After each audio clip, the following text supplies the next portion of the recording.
नमस्कार दोस्तों, आज है 12 जनवरी 2025 का दिन और आज की वीडियो में 10 मोस्ट इम्पॉर्टेंट करंट अफेयर हैं जो आपकी सभी परीक्षाओं के लिए इम्पोर्टेंट है।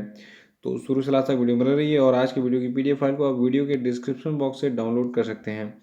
और देखिए, जो लोग नए हैं वो चैनल को सब्सक्राइब जरूर कर लेंगे, साथ में बेल आइकन प्रेस कर देंगे ताकि आने वाले सभी वीडियो का नोटिफिकेशन आपको मिलता रहे और वीडियो को लाइक और शेयर भी कर दीजिएगा।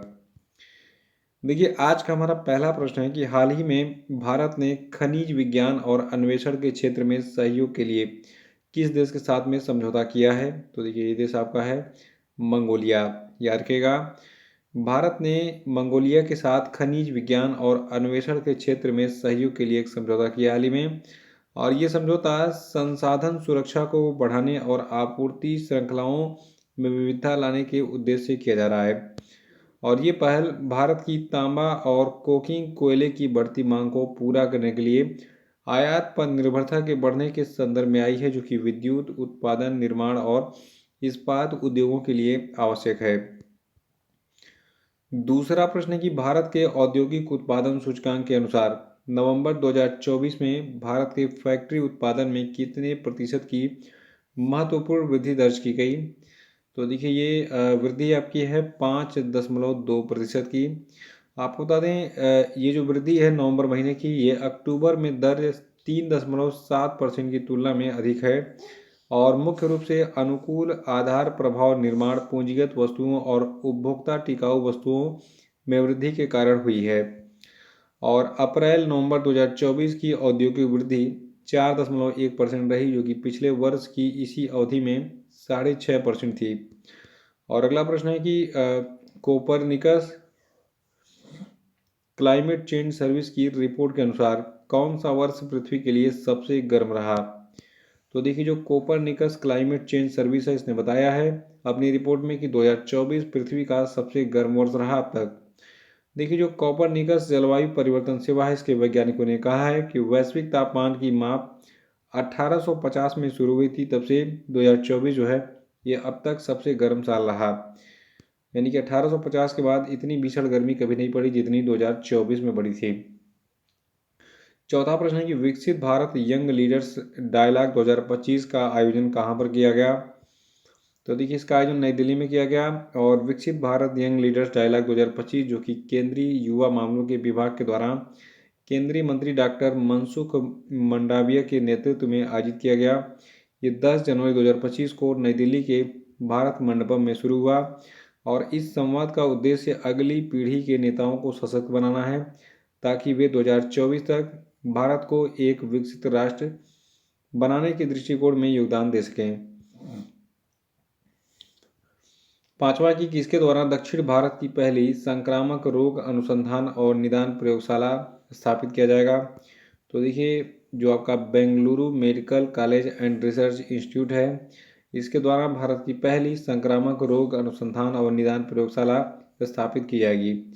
और ये प्रयोगशाला बैक्टीरिया, फंगस और परजीवियों से होने वाले रोगों पर ध्यान केंद्रित करेगी, जिससे तेजी से निदान और बेहतर स्वास्थ्य परिणाम सुनिश्चित किया जा सके। और अगला प्रश्न है कि हाल ही में केंद्रीय बंदरगाह, नौवहन और जलमार्ग मंत्री सर्बानंद सोनोवाल ने 11 जनवरी 2025 को किस राज्य के काजीरंगा में आंतरिक जलमार्ग विकास परिषद की दूसरी बैठक के दौरान राष्ट्रीय नदी यातायात और नेविगेशन प्रणाली का शुभारंभ किया? तो देखिए, असम में आपका स्थित है काजीरंगा। तो यहाँ पर जो है राष्ट्रीय नदी यातायात और नेविगेशन प्रणाली का शुभारंभ किया गया, जो भारत के केंद्रीय नौवहन और जलमार्ग मंत्री हैं सर्बानंद सोनोवाल इनके द्वारा। और ये पहल भारत में आंतरिक जलमार्ग परिवहन की सुरक्षा और दक्षता को बढ़ाने का लक्ष्य रखती है। सातवां के भारत ने अगले 5 वर्षों में खाद्य और पेय पदार्थ, कृषि और समुद्री उद्योगों से कितने बिलियन डॉलर के संयुक्त निर्यात का लक्ष्य रखा है? तो देखिए, ये अमाउंट है 100 बिलियन डॉलर। फिर से सुनिए, भारत ने अगले 5 सालों में खाद्य और पेय पदार्थों, कृषि और समुद्री उत्पादों से टोटल 100 बिलियन डॉलर के संयुक्त निर्यात का लक्ष्य रखा है। और जो भारत के वाणिज्य और उद्योग मंत्री हैं पीयूष गोयल, इन्होंने नई दिल्ली में इंडस फूड 2025 के दौरान मुख्य भाषण में इस महत्वाकांक्षी लक्ष्य को रेखांकित किया और उन्होंने इस लक्ष्य को प्राप्त करने के लिए 14 से 15% वार्षिक विकास दर की आवश्यकता पर भी जोर दिया। 8वां, किस राज्य सरकार ने भाषा बाधाओं को दूर करने के लिए स्वर प्लेटफॉर्म लॉन्च किया है? तो देखिए, स्वर प्लेटफॉर्म को लॉन्च किया गया है गुजरात के मुख्यमंत्री के द्वारा। गुजरात के जो मुख्यमंत्री हैं भूपेंद्र पटेल, इन्होंने स्वर यानी कि स्पीच और रिटन एनालिसिस रिसोर्स प्लेटफॉर्म को लॉन्च किया हाल ही में। और ये प्लेटफॉर्म जो आपका है, ये नागरिकों के जीवन को तकनीकी के माध्यम से सरल बनाने का प्रयास करता है। तो स्वर प्लेटफॉर्म गुजरात सरकार ने लॉन्च किया है। स्वर का पूरा नाम है स्पीच और रिटन एनालिसिस रिसोर्स प्लेटफॉर्म। और 9वां है कि हाल ही में उत्तराखंड सरकार ने किस स्थान पर महाभारत वाटिका विकसित की है?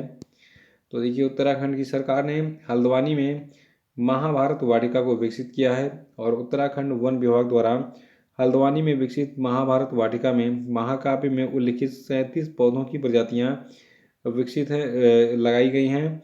और ये एक एकड़ में फैली हुई हैं, यानी कि 1 एकड़ में महाभारत में उल्लिखित जितने भी पेड़ पौधों का वर्णन है उन सभी को लगाया गया इस वाटिका में।